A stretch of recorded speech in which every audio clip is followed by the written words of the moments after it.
Olá a todos, eu sou Afonso Takemoto, discente do mestrado em Contabilidade do PPG-Com, Universidade Federal do Espírito Santo. Hoje, como parte da avaliação da disciplina de Governança Corporativa, ministrada pela professora Patrícia Bortolom, vou fazer a apresentação do artigo Corporate Governance, Chief Executive Officer Compensation and Firm Performance, dos autores Cor, Holthausen e Lacker. Esta apresentação é dividida em 6 partes. Primeiro, tratarei da introdução. Em seguida, revisão de literatura, metodologia, resultados, teste de sensibilidade do modelo e, por fim, a conclusão do estudo. Na introdução, os autores mencionam que o tema de compensação ou remuneração dos gestores e a extensão do PFP, Pay for Performance, tem tido atenção da literatura, porém não existe um consenso nem no meio acadêmico nem no meio de negócios sobre o impacto do PFP na performance organizacional. Nesse sentido, existe o debate sobre a possibilidade do impacto ser positivo ou negativo. Uma crítica que se faz às práticas de compensação dos gestores é no sentido de que, muitas vezes, o conselho de administração está sujeito à influência do gestor. Quando isso é verificado, quando essa influência de fato existe, os pacotes de compensação, remuneração desses gestores, eles têm algumas fraquezas, algumas brechas que fazem com que o gestor não busque a maximização de performance e a maximização do valor pro acionista. Assim, o estudo tem 2 objetivos. Primeiro, examinar a existência de uma possível associação entre as compensações do CEO e a qualidade de governança corporativa. E segundo, verificar se as estruturas de governança mais fracas resultam em performances futuras mais pobres. Na revisão de literatura, é mencionado que a literatura acadêmica dominante está muito debruçada sobre 2 tipos de abordagem. Primeiro, níveis de eficiência de diferentes estruturas de propriedade sobre a performance e remuneração de gestores. E segundo, níveis de eficiência de diferentes estruturas de conselho sobre performance e remuneração de gestores. Uma evidência negativa já trazida pela literatura é no sentido de que falhas em estruturas de governança corporativa podem impactar na motivação dos gestores pela maximização de performance organizacional. Uma evidência positiva, no entanto, é no sentido de que achados empíricos fornecem um grau de coerência suficiente para a modelagem de uma estrutura de governança corporativa ótima. Existe também uma crescente evidenciação de ineficiência dos conselhos de administração na busca pelo incremento de performance. Alguns estudos sobre relação entre compensação dos executivos e composição dos conselhos trazem achados divergentes. Essa questão de achados divergentes também é verificada em estudos que relacionam performance e estrutura de conselho.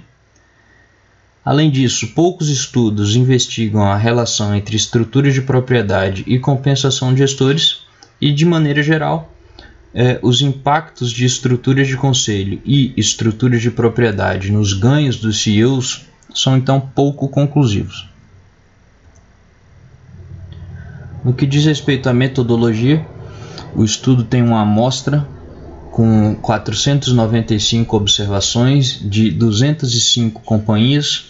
É feito um corte temporal de 3 anos, 1982, 83 e 84.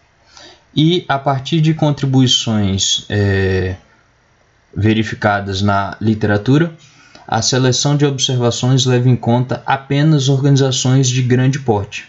Para ilustrar o que seria uma organização de grande porte, é mencionado que a mediana das observações, no que diz respeito a vendas anuais, traz vendas na ordem de 3,1 bilhão de dólares. Quanto à abordagem, o estudo parte de uma hipótese nula de que estruturas de conselho e de propriedade motivam a contratação ótima de CEOs em busca da maximização de performance organizacional. Esse termo contratação ótima se refere à remuneração dos gestores condicionada à performance e também à contratação de gestores altamente capacitados para buscar essa maximização de performance das companhias. Uma vez que se observa a hipótese nula, a totalidade da variação transversal deverá ser explicada pelas variáveis econômicas, como por exemplo, porte da organização, performance recente, níveis de risco e oportunidades de investimento. Portanto, o estudo trata compensação dos CEOs a partir de três variáveis que explicam essa remuneração dos gestores. A primeira variável explicativa é a estrutura de propriedade, a segunda é a estrutura do conselho e, por fim, a última determinante, variáveis econômicas mencionadas acima. Quanto aos testes, são feitos dois. No primeiro momento, quando o estudo trata da inserção de variáveis de estrutura de propriedade e conselho e variáveis econômicas, uma vez que essas variáveis são inseridas no modelo, é feito um teste. E se somente as variáveis de estrutura de propriedade e conselho forem significantes, os autores supõem que ou o modelo foi mal especificado no que diz respeito às variáveis econômicas, ou a hipótese nula deverá ser rejeitada, levando então a uma hipótese alternativa, que é a de que certas estruturas de governança corporativa motivam o entrincheiramento, aquele problema de agência que já vimos em aulas anteriores. O segundo teste é feito para a validação do modelo. Então, uma estimação de uma outra regressão é feita para observar os coeficientes de estimação de outras variáveis que não estão sendo levadas em conta pelo modelo. As variáveis levadas em conta. No que diz respeito à compensação de gestores, são três variáveis.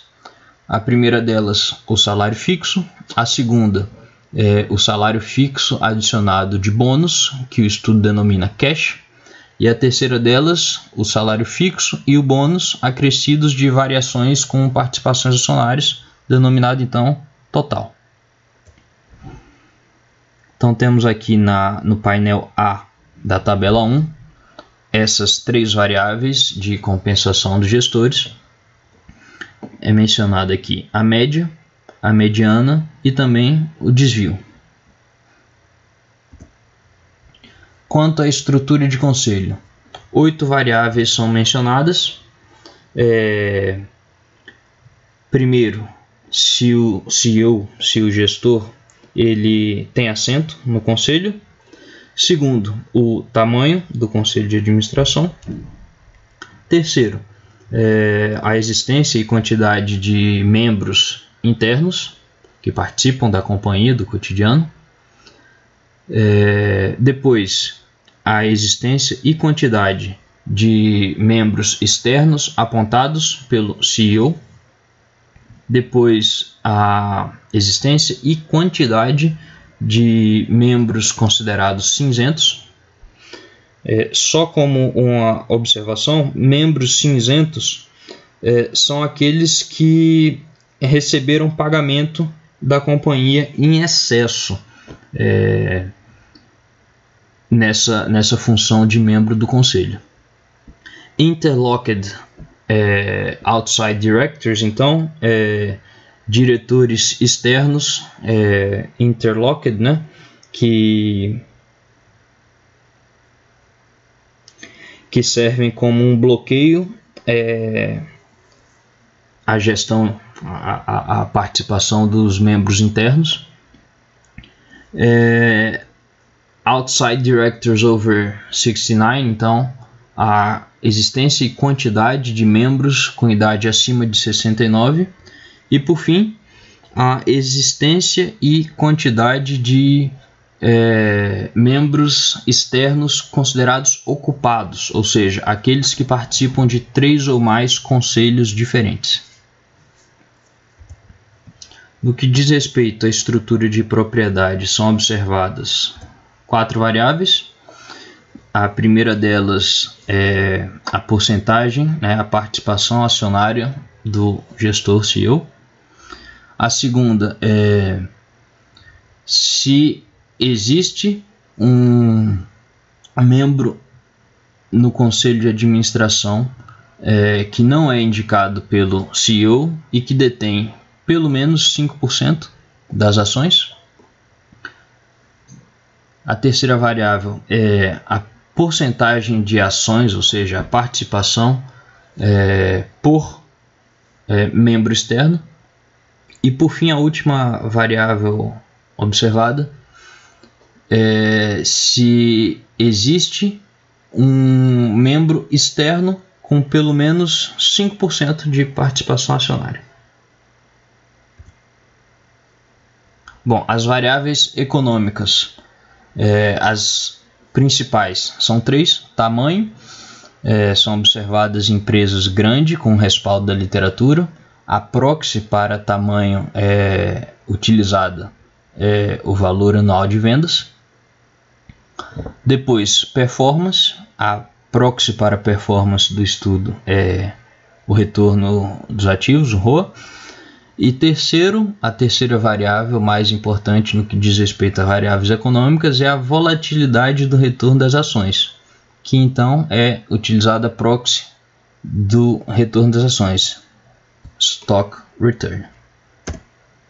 Então, salientei aqui as 3 principais e também a questão de oportunidades de investimento e os desvios, tanto do ROA quanto do retorno das ações.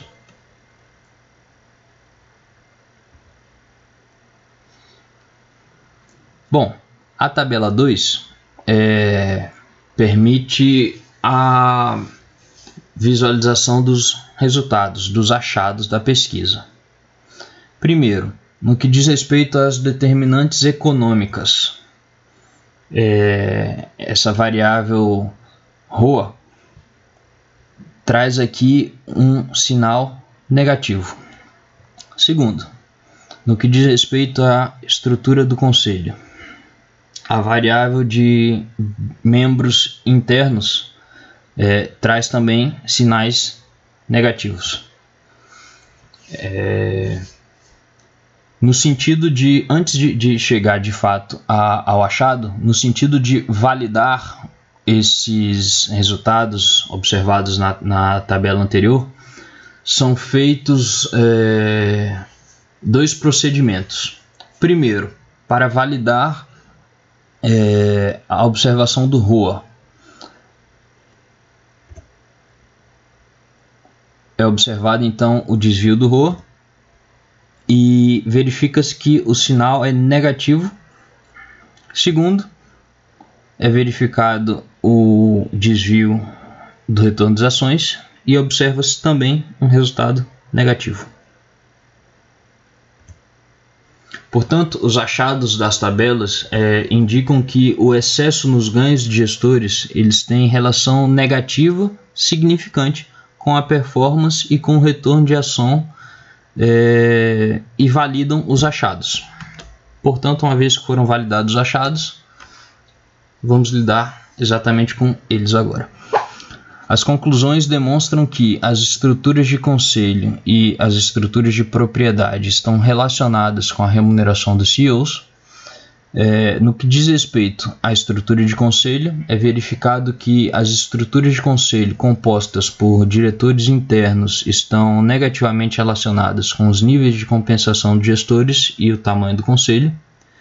E o tamanho do conselho, a quantidade de membros do conselho indicados pelo CEO, a quantidade de membros considerados cinzentos, a quantidade de membros com mais de 69 anos, a quantidade de membros que servem a 3 ou mais conselhos e a participação do CEO no conselho, todas essas variáveis estão positivamente relacionadas com o excesso na remuneração dos CEOs.